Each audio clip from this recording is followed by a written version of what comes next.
अस्सलामुअलैकुम, आप देख रहे हैं समा। मैं हूं सिद्रा मीर और मैं हूं सबा शेख। बुलेटिन में कहेंगे खुश आमदीद। अहम खबर से आगाह करें आपको कि जो भी रियासत के खिलाफ बगावत करेगा या किसी को बगावत पर उकसाएगा उसके खिलाफ फौरी कार्रवाई की जाएगी। विफाकी काबीना ने हंगामी बुनियादों पर तरमीम की मंजूरी दे दी है। कार्रवाई का इख्तियार सेक्रेटरी दाखिला को दे दिया गया है। वजीर आजम की हिदायत पर एडिशनल सेक्रेटरी 2 की बजाय विफाकी सेक्रेटरी को इख्तियार दिया गया है। सूबाई हुकूमतें भी रियासत के खिलाफ बगावत के मुकदमात दर्ज करा सकेंगी।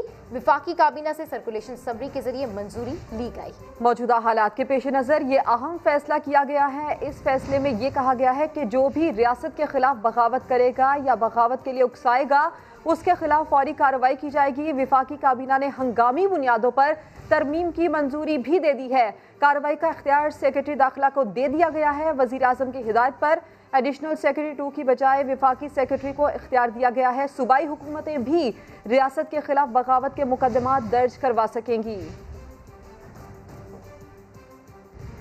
मुल्क का सियासी दर्जा हरारत बढ़ रहा है। ऑपोजिशन जमातें कल के जलसे के लिए माहौल गरमाने में मसरूफ हैं। PDM का दावा है कि लाहौर जलसे में अवाम हुकूमत के खिलाफ फैसला देंगे। तमाम झूठे मुकदमात का एक ही हुक्म से खात्मा हो जाएगा। PDM रहनुमाओं ने मजीद क्या कहा, आपको दिखाते हैं।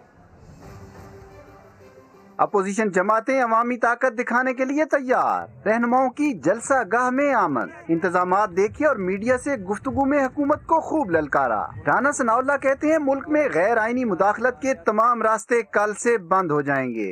अब इमरान खान लियाजी साहब जो है वो अपने मुकदमात जो है वो दर्ज करवाने की फिक्र करें और मुकदमा दर्ज करवाएं, खुद मुद्दई बन के पटवारियों को हमारे खिलाफ मुद्दई न बनाएं। JUI के रहनुमा गफूर हैदरी भी जलसा गाह आए। हुकूमत को खबरदार किया कि दहशत गर्दी का वाकया हुआ तो इमरान खान और वज़रा के खिलाफ मुकदमात दर्ज कराएंगे। लाहौर को भी बिला वजह ये नहीं कहा गया कि लाहौर पाकिस्तान का दिल है। जब दिल धड़कता है तो तमाम आज़ा मुतहर्रिक हो जाते हैं। जल्द इंशाअल्लाह इस हुकूमत का खात्मा होगा। मीनार पाकिस्तान के ग्राउंड में अपोजिशन जमातों के मुतादिद कारकुन भी मौजूद हैं जो कल के जलसे के लिए खासे पुरजोश हैं। तो PDM ने मीनार पाकिस्तान पर जलसे की तैयारियां शुरू कर दी हैं। पार्क के ताले तोड़कर कुर्सियां पहुंचा दी गई, स्टेज भी बनाया जाने लगा। जिला इंतजामिया ने मशकूक सरगर्मियों पर नजर रखने के लिए CCTV कैमरे नस्ब कर दिए हैं। ऑपोजिशन का पावर शो, मुकामी क़यादत ने तैयारियों में दिन रात एक कर दिया। गुज़श्ता रात से सामान की आमद शुरू हुई जो अब तक मरहलावार जारी है। ग्रेटर इकबाल पार्क की इंतजामिया ने दाखिली गेट बंद करके रुकावट डाली तो मतवालों ने ताला तोड़ डाला। स्टेज के लिए कंटेनर ले जाने की इजाजत न मिलने पर लकड़ी का स्टेज तैयार किया जा रहा है जिसके पीछे कायदीन की तस्वीरें आवेजा होंगी। नून लीग की तर्जुमान मरियम औरंगजेब का कहना है कि हुकूमत जितने मर्जी पर्चे काट ले जलसा जरूर होगा। इमरान साहब के इतला के लिए कुर्सियां लगनी शुरू हो गई हैं। आपने कहा था कुर्सियां लगने वालों और मुंतजमीन के खिलाफ FIR काटेंगे। FIR तो आपने DJ भट्ट और भट्ट कढ़ाई के ऊपर काटी और खाना खाया मरियम नवाज ने बदअज़मी पूरी हुकूमत को हो गई थी। जलसागाह की मॉनिटरिंग के लिए जिले इंतजामिया ने पार्क में सिक्योरिटी कैमरे भी नस्ब कर दिए हैं जिनके जरिए मशकूक सरगर्मियों पर नजर रखी जाएगी। PDM का पार शो। मीनार पाकिस्तान पर PDM के जलसे की तैयारियां जारी हैं। स्टेज और पंडाल में मुख्तलिफ इंतजामात को हतमी शक्ल दी जा रही है। कई पुरजोश कारकुन अभी से ग्राउंड में मौजूद हैं। वहां क्या सूरत हाल है, इसकी मजीद तफसीलात जानते हैं जहांगीर खान से। जी जहांगीर खान, अपडेट कीजिए, कारकुनान का वहां पर क्या कहना है और अभी क्या ताज़ा तरीन सूरत हाल है?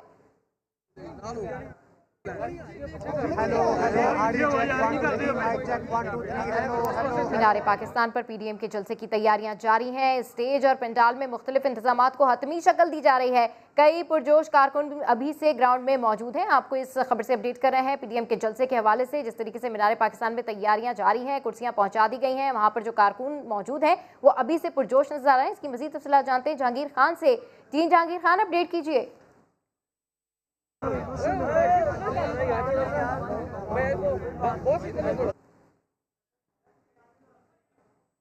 जलसे के हवाले से आपको अपडेट कर रहे हैं। 13 दिसंबर के जलसे के हवाले से आज दिन भर मीनार पाकिस्तान ग्राउंड में तैयारियां जारी रही। स्टेज तैयार किया गया, कुर्सियां यहाँ पर लगाई गई, जनरेटर्स और लाइटें नस्ब की गई और इस वक्त भी यहाँ पर तैयारियाँ जारी हैं। जो सामान रह गया है, जो डिवीजन्स रह गई हैं, वो यहाँ पर मुकम्मल की जा रही हैं। मुख्तलिफ सियासी जमातों के जो रहनुमान हैं, जो मुंतज़मीन हैं, वो इस वक्त मीनार पाकिस्तान ग्राउंड में मौजूद है और इंतज़ामात का जायज़ा लिया जा रहा है। एक क्रेन यहाँ पर अभी मंगवाई गई है और ये देखा जा रहा है कि किस हिस्से में, ग्राउंड के किस हिस्से में डिवीजन करनी है और कहाँ पर लोहे की चादरें लगाकर जो है वो हिस्सों को डिवाइड करना है। स्टेज लकड़ी का तैयार किया गया है, जिसके बारे में ये दावा किया जा रहा है कि इसकी जो लंबाई है वो 100 फुट के करीब है और इसकी ऊंचाई जो है वो 3 फुट बताई जाती है। पीडीएम इंतज़ामिया का ये कहना है कि कंटेनर लाने में उनको मुश्किलात का सामना था, उनके रास्ते में रुकावटें डाली गई, इसलिए लकड़ी का स्टेज तैयार किया गया। पुलिस की बात की जाए तो इंतज़ामिया या पुलिस की नफरी यहाँ पर तैनात नहीं की गई, क्योंकि ज़िले इंतज़ामिया का कहना है कि उनकी जानिब से मीनार पाकिस्तान ग्राउंड में जलसे की इजाज़त नहीं थी, इसलिए कोई सिक्योरिटी प्लान अभी तक इस जलसे की सिक्योरिटी के लिए जहांगीर खान, तैयारियां तो की जा रही हैं, वहां पर ये बताएं कि कितनी कुर्सियां मंगवाई गई हैं, कितनी कुर्सियां हैं?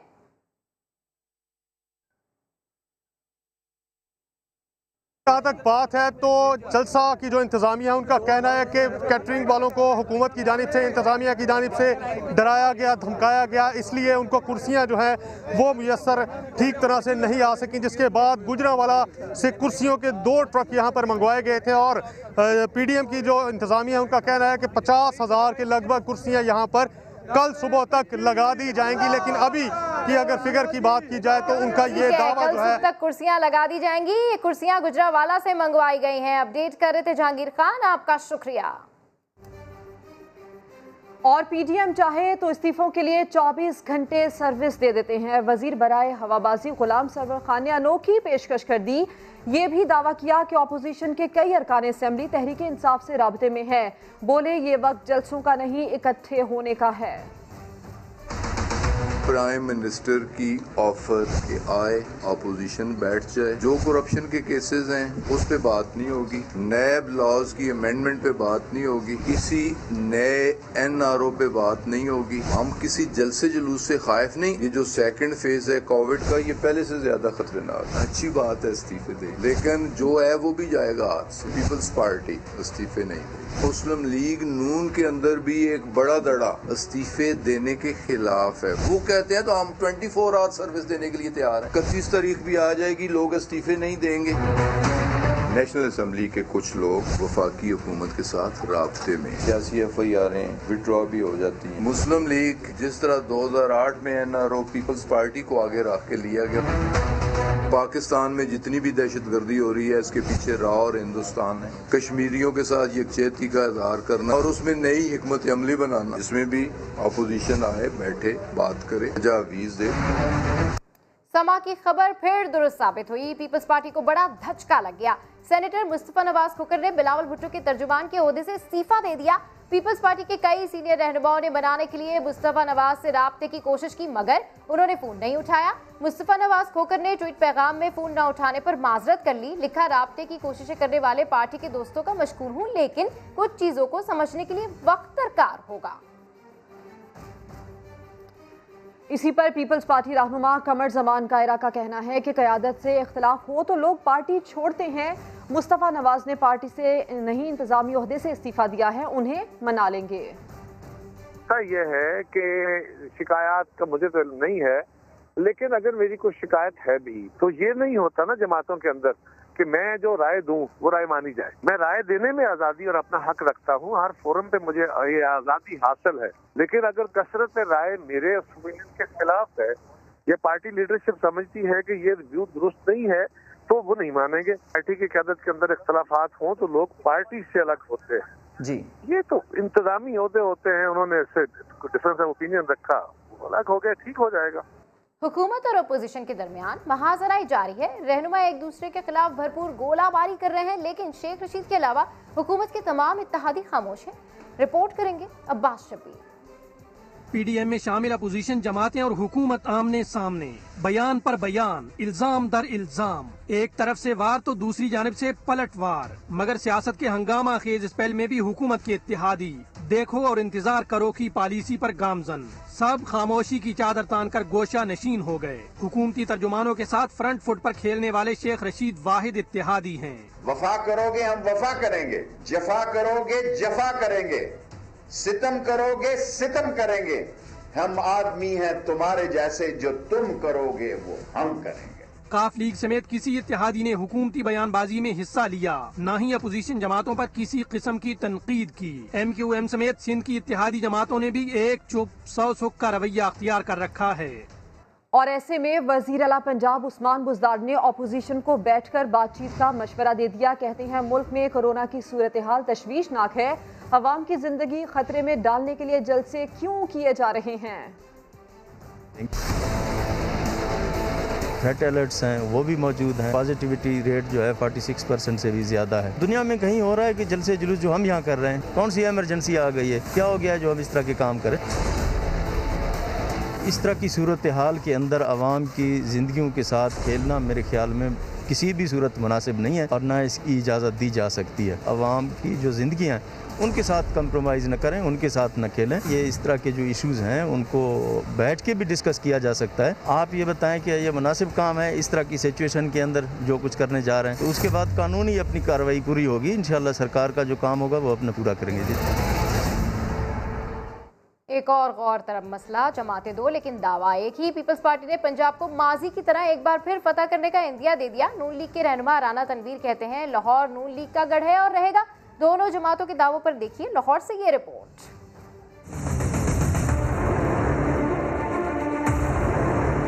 तख्ते लाहौर का हकदार कौन? हर सियासी जमात ने शहर को अपना हदफ बना लिया। पीपल्स पार्टी की मरकजी सेक्रेटरी इतलात नफीसा शाह ने कहा कि बिलावल सूबे में पार्टी को मजबूत बनाएंगे। कहा सूबे में उनकी जड़ें मजबूत हैं, यहाँ कई बड़े लीडर पैदा हुए। पार्टी की तारीख है, उसकी बुनियाद लाहौर शहर में है और इंशाल्लाह यही लाहौर शहर जो है इंशाल्लाह एक बार फिर यहाँ जहांगीर बदर जैसे जियाले यहाँ पैदा हुए, यहाँ शेख रशीद जैसे नज़रियाती लोग जो हैं वो पंजाब के जो हैं और लाहौर के मुकीम हैं, तो यहाँ तो पार्टी का बहुत भारी एक विरसा है। दूसरी तरफ नून लीग के रहनुमा कहते हैं लाहौर नवाज शरीफ के मतवालों का शहर है, अवाम हमारे साथ हैं और रहेंगे। जलसा कल है और मनारे पाकिस्तान के अंदर लाहौरियों ने जो रंग जमाया है उसके नतायज कल देखने वाले होंगे। जलसागाह में मौजूद कारकुनों ने भी नून लीग की हमायत का इआदा किया। वर्कर्स का कहना है कि शहर की मिसाली तरक्की लीगी क़यादत की मेहनत का नतीजा है। लाहौर किसका है? इलेक्शन के रोज फैसला हो जाएगा। पीपल्स पार्टी खुश हो रही है तो हो लेने दें। मतवाली रहनुमा उस्मा बुखारी ने नफीसा शाह के दावे पर जवाब दे दिया। समा से गुफ्तगू में कहा कि कल जलसे की अक्सरियत पता चलेगी और लाहौरी किसके साथ हैं ये भी कल देखेंगे। हर एक पार्टी पॉलिटिक्स करती है और उसको मकबूलियत हासिल करने का, लोगों के पास जाने का उसके पास हक है। जाहिर है ये सारे मामलात इलेक्शन के दिन और वोट के जरिए जो है वो हल होते हैं। तो जिसको वोट दे जो है अवाम, वो बड़ी अच्छी बात है, उसको मिल जाए तो बड़ी, हमें उसमें क्या एतराज होगा कि इलेक्शन बताते हैं कि लाहौर किसका है। पिछले इलेक्शन ने बड़ा क्लियरली बताया और हमेशा बताया कि लाहौर किसका है, और अभी जब दोबारा इलेक्शन आएगा और पीपल्स पार्टी और हम मद्दे मुकाबल होंगे, पता चल जाएगा कि लाहौर किसका है। जब भी पीपल्स पार्टी का खुश होना चाहती है तो हो लेने दो भाई। कल का जलसा जो है उसमें भी मेजॉरिटी बताएगी कि लाहौर किसका है। अफसोसनाक खबर शामिल करते हुए आपको बताएं कि इस्लामाबाद में मां ने मुबैना तौर पर चचा के पास जाने की जिद करने वाले 6 साला बच्चे की जान ले ली। पुलिस ने मुकदमा दर्ज करके मुलजिमा को गिरफ्तार कर लिया। वालिद के मुताबिक मुजम्मिल शदीद जख्मी था जो अस्पताल में दम तोड़ गया। मजीद तफसीलात जानते हैं समा के नुमाइंदे नूरुल अमीन दानिश से। जी, बहुत ही अफसोसनाक वाक़या है नूरुल अमीन, क्यों मारा इतना इसकी माँ ने, इसको इतना बड़ा कदम क्यों उठाया? जी देखिए, ये अफसोसनाक वाक़या थाना रमना के हदूद में पेश आया है मेहराबाद में, जहाँ पे अपनी जो माँ है बच्चे की, उसने ही अपने 6 साला मुजम्मिल अब्बास को मारा है। ये जो तशद्दुद का सिलसिला है ये तकरीबन 3-4 माह से जारी था और इसका जो बैकग्राउंड है वो ये है कि जो बच्चे का चचा था उसको औलाद ना होने पर ये मुजम्मिल जो है दिया गया था। तो मुजम्मिल की जो अटैचमेंट थी वो अपने चचा के साथ थी। 4 साल के बाद इसकी वालदा ने, बच्चे की वालदा ने अदालत में ये गई और बच्चे को वापस दी, जिसके बाद जो बच्चा था वो क्योंकि उसकी लगाव अपने चाचा के साथ था तो वो वापस जाना चाहता था, जिसके ऊपर मुसलसल तशद्दुद का निशाना बनाया गया और आज जो है बच्चे की डेथ हुई है। जो मेडिकल रिपोर्ट है उसके मुताबिक भी बच्चे को मल्टीपल टाइम इसके ऊपर तशद्दुद किया गया, जिसके बाद मेडिकल रिपोर्ट में भी यही साबित हुआ है कि मल्टीपल टाइम तशद्दुद किया गया है। नूरुल अमीन दानिश अपडेट कर रहे थे, आपका शुक्रिया। मजीद खबरें होंगी बुलेटिन का हिस्सा, लेकिन इस ब्रेक के बाद समा के साथ रहिए।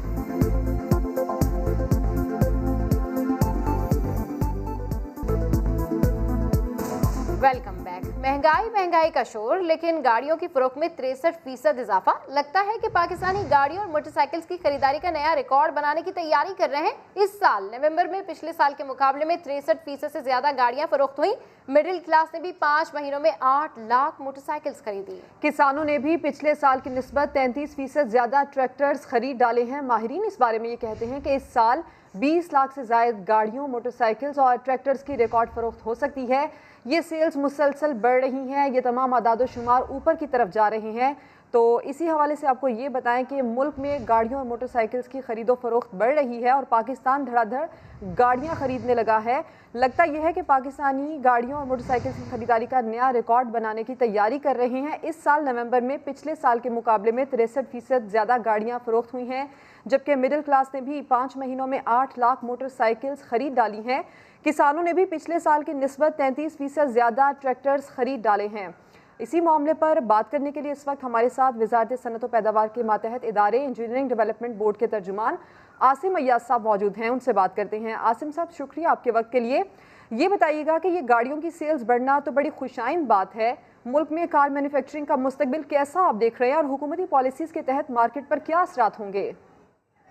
मुल्क में नई कंपनियां अपनी गाड़ियां लॉन्च कर रही हैं।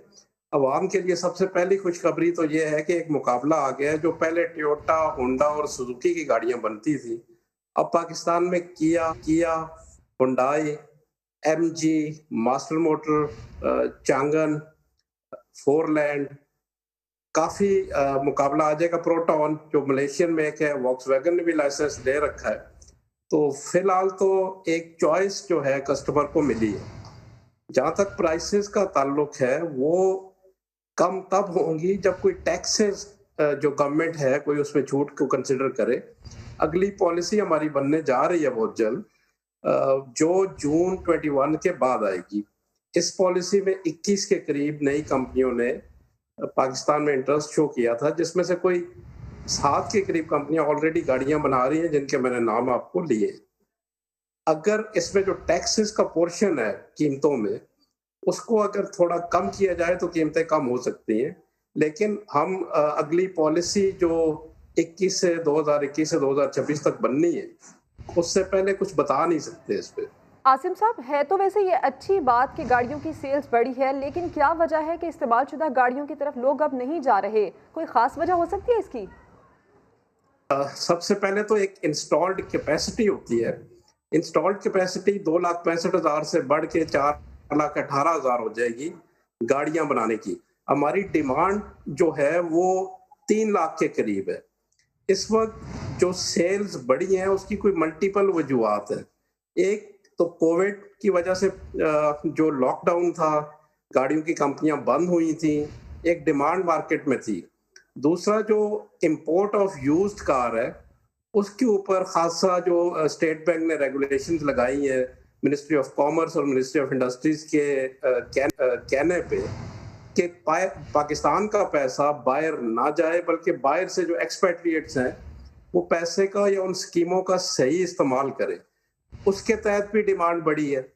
तीसरा, जब कोई नया मॉडल आता है तो हिस्टोरिकल ट्रेंड है कि नया मॉडल आएगा तो उस पे डिमांड हमेशा से बढ़ती है गाड़ियों की, तो वो भी एक इफेक्ट है।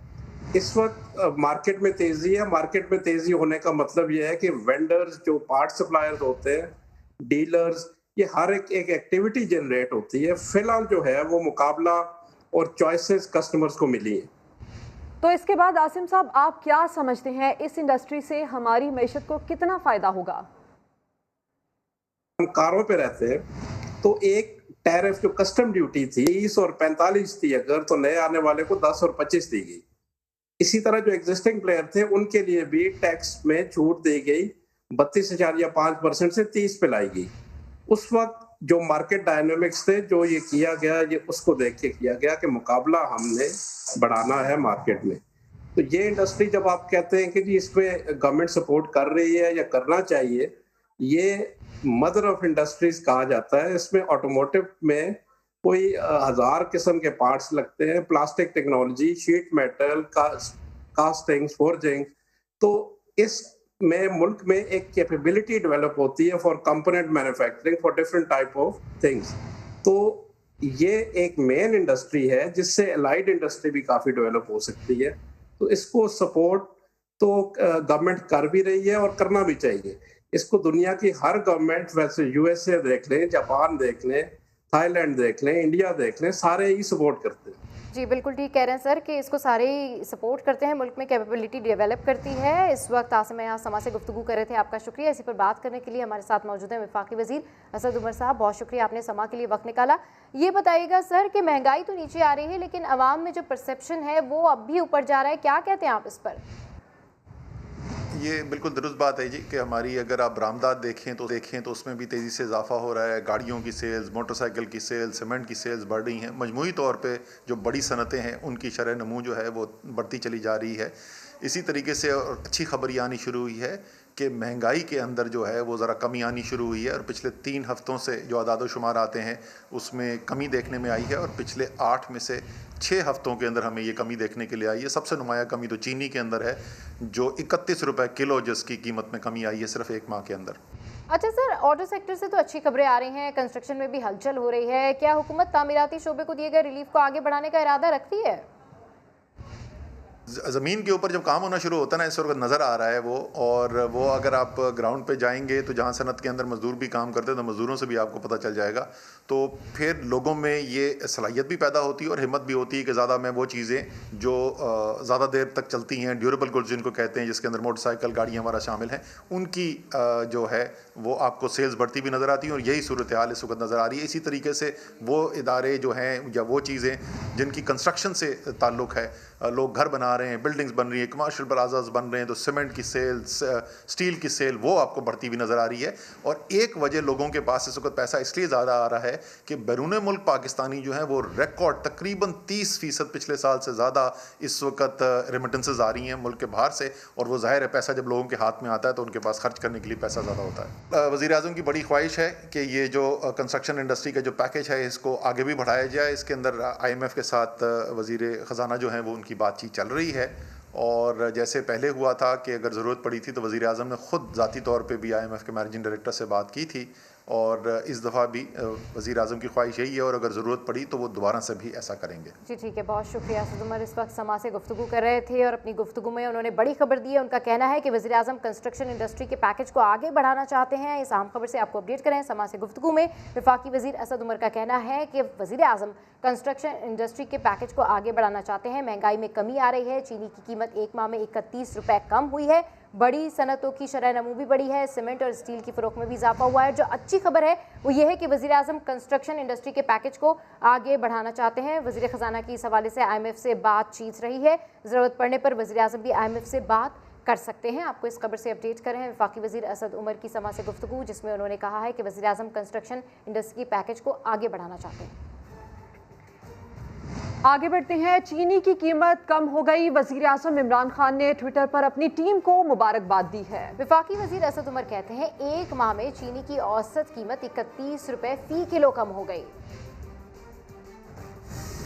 माशाअल्लाह, चीनी अब कौमी सतह पर 81 रुपये फ़ी किलो बेची जा रही है, जबकि गुज़िश्ता माह ये 102 रुपये फ़ी किलो बेची जा रही थी। मैं अपनी टीम को मुबारकबाद देना चाहता हूँ कि जिनकी कोशिशों से चीनी की कीमत कम हुई। वज़ीर आज़म इमरान खान का ट्विटर पर पैगाम, चीनी की कीमत में कमी पर खुशी का इजहार। इसी दौरान वज़ीर मनसूबाबंदी असद उमर ने ट्विटर पैगाम में बताया कि पिछले 1 माह में मुल्क में चीनी की औसत कीमत में 31 रुपया फ़ी किलो कमी हुई है। वो आगे लिखते हैं, जब बिगड़ा हुआ निज़ाम बदलने की कोशिश की जाती है, उस निज़ाम से फ़ायदा उठाने वाले मज़ाहमत करते हैं, और अगर वो ताकतवर लोग हों तो मज़ाहमत ज़्यादा होती है, लेकिन अगर हुकूमत नेक नियत और बाहिम्मत हो तो आखिरकार कामयाब होती है। तो आवाम के लिए बड़ी खुशखबरी, अब आम मार्केट से चीनी 70 से 80 रुपए फी किलो में मिलेगी। होलसेल मार्केट में चीनी की कीमत 72 रुपए फी किलो हो गई है। बात करेंगे कराची से समा के नुमाइंदे रिजवान आलम से। रिजवान बताइए। चीनी की कीमतों में होशरुबा इजाफे ने काफ़ी अरसा आवाम के मुंह का मादा कड़वा रखा, लेकिन इन दिनों चीनी की कीमतों में गैर मामूली कमी भी आ रही है। जिस तरह चीनी की कीमतें ऊपर गई थी, इसी तरह नीचे भी आ रही हैं। 110 रुपये फ़ी किलो होलसेल में चीनी की कीमत पहुंच चुकी थी, लेकिन अब यही कीमत होलसेल मार्केट में फ़ी किलो 72 रुपये पर आ गई है। हमारे साथ मौजूद हैं चीनी के बड़े डीलर हैं, हम इनसे जानेंगे कि चीनी की कीमतों में आइंदा मज़ीद कितनी कमी मुतवक्का है और कितनी कमी आ चुकी है अब तक। हुकूमत की वजह से चीनी की कीमतों में तकरीबन 40 रुपये किलो कमी आई है। आज का रेट चीनी का 72 रुपये किलो है। चीनी माफिया की बहुत कोशिश है और वो अब भी मतलब रुकावट डाल रही है गन्ने को रोकने के लिए। इस तरह एक बड़े डीलर चीनी के हमारे साथ थे, उन्होंने सारी तफसील बताई कि चीनी की कीमतें उनको तवक्का है कि नीचे ही आएंगी और इंशाअल्लाह ताला ऊपर अब नहीं जाएंगी, यहाँ पे स्टेबल रहेंगी। जी, और अभी आपको बताएं कि सूबाई मुआविन खुसूसी इत्तलात पंजाब फिरदौस आशिकावान इस वक्त मीडिया से गुफ्तगू कर रहे हैं। इतना अच्छा मौका है कि स्पीकर के चैम्बर में जाके इस्तीफे पेश करें, लेकिन हमें पता है कि इन बाजुओं में इतना जोर नहीं है, इन तिलों में इतना तेल नहीं है। ये सिर्फ पॉलिटिकल स्टंट है, ये सिर्फ हाउस ऑफ शरीफ की जो कमाई है, माल पानी है, उसको बचाने की जंग है। और ये सिर्फ और सिर्फ ये एक तरफ सिक्योरिटी थ्रेट है, दूसरी तरफ ये पॉलिटिकल थ्रेट्स हैं। तो पॉलिटिकल थ्रेट्स और सिक्योरिटी थ्रेट्स जो हैं वो दोनों जमहूरियत के लिए ज़हर कातिल है। हमें आगे बढ़ना है, कानून का तहफ़्फ़ुज़ करना है, और कानून जिसने भी हाथ में लिया, कानून ने हमेशा अपना रास्ता बनाया है और इंशाअल्लाह हुकूमत अपनी कानूनी आइनी जिम्मेदारियां अदा करेगी। लाहौर के जो शहरी हैं उन्होंने ये फ़ैसला कर लिया हुआ है कि जिनके हाथों से इक़्तिदार की लकीरें मिट चुकी हैं, शाही ख़ानदान को अब इक़्तिदार के सिंहासन पे बैठाना नहीं, आजमाए उनको आजमाना नहीं। और मोमन जो है वो बार बार एक ही सुराख से बार बार नहीं डसा जाता, तो लिहाजा हम एक दफ़ा फिर फिरदौस आशिकावान मीडिया से गुफ्तगू कर रही हैं। उनका कहना है कि आजमाए हुए लोगों को अब आजमाएंगे नहीं। आगे बढ़ते हैं। आर्मी चीफ ने कराची में बेसिक एविएशन कोर्स की पासिंग आउट परेड में शिरकत की है। आर्मी चीफ ने ASF की तरबियत और कारकर्दगी पर इत्मीनान का इजहार किया। सिपा सलार ने रेंजर्स हेडक्वार्टर सिंध का दौरा भी किया। इस हवाले से मजीद जानते हैं उस्मान खान से। उस्मान खान, मजीद बताइए इस विजिट के हवाले से। जी बिल्कुल, ये कराची में 48वीं बेसिक एविएशन सिक्योरिटी कोर्स की जो पासिंग आउट थी उसमें आर्मी चीफ की जानिब से शिरकत की गई है, जिसमें हाजिर सर्विस और रिटायर्ड अहदेदारों और पासिंग आउट ट्रेनियों के अहले खाना की भी बड़ी तादाद जो है वो शरीक हुई है। ASF ट्रेनियों की तरबियत से पाकिस्तान में हवाबाजी के तहफ़्फ़ुज़ के मेयार में इजाफा होगा, आर्मी चीफ का ऐसा कहना था और उन्होंने ट्रेनियों की तरबियत और कारकर्दगी पर इत्मीनान का इजहार किया। आर्मी चीफ ने फोर्स में ख़वातीन की शिरकत को भी सराहा और ट्रेनियों और उनके अहले खाना को भी मुबारकबाद पेश की। बाद जो पोजीशन होल्डर्स थे उसमें इनामात तकसीम किए गए और आर्मी चीफ ने के पहुंचने पर अकेडमी में एयरपोर्ट सिक्योरिटी फोर्स के DG ने इस्तकबाल किया और आर्मी चीफ की जानिब से हेडक्वार्टर पाकिस्तान रेंज सिंध का दौरा भी किया गया, जहां पर जनरल बाजवा का इस्तकबाल मेजर जनरल उमर अहमद बुखारी ने किया और आर्मी चीफ ने कराची में अमन और इस्तेकाम बरकरार रखने में सिंध रेंजर्स के ताउन को सराहा और कुर्बानियों को खराज तहसीन पेश किया गया। उसके बाद सिपा सलार ने यदगार शोधा पर हाजिरी भी दी, जहाँ पर फूलों की चादर चढ़ाई गई। ठीक है उस्मान खान, अपडेट करें, आपका शुक्रिया। और अब कुछ बात करते हैं पाकिस्तान मुखालिफ झूठी मुहिम के हवाले से, जिसमें भारत का जिम्मेदारी लेने से इनकार दफ्तर खारजा ने मुस्तरद कर दिया। तर्जुमान जाहिद हफीज कहते हैं डिसइंफो लैब की रिपोर्ट से साबित हो गया कि भारत जिम्मेदार या जमहूरी मुल्क नहीं। तर्जुमान दफ्तर खारजा ने कहा कि रिपोर्ट से भारत की बेबुनियाद मुहिम के खिलाफ पाकिस्तानी मौक़िफ़ को तक़वियत मिली। भारतीय इक़दाम पर अक़वाम मुत्तहिदा और यूरोपीय यूनियन नोटिस ले। स्विट्ज़रलैंड और बेल्जियम मामले में मुलव्वस NGOs की फंडिंग की तहकीकात भी की जाए। जाहिद हफीज़ का कहना था मकबूजा कश्मीर में मज़ालिम से तवज्जो हटाने की भारत की कोशिश कामयाब नहीं होगी। भारत में किसानों का एहतजाज। समाजी कारकुन रितु सिंह ने मोदी सरकार के बखिए उधेड़ दिए। सेक्युलर भारत के मुंह पर तमाचा दे मारा। कहती है नरेंद्र मोदी से ज्यादा झूठ कोई नहीं बोलता। मुसलमान एहतजाज करें तो दहशतगर्द बना दिए जाते हैं। मोदी सरकार भारत को चैन से बचा नहीं पा रही और दुश्मनी पड़ोसी ममालिक से भी कर रखी है। बुलेटिन में दीगर खबरें होंगी इस ब्रेक के बाद। समा के साथ रहिए।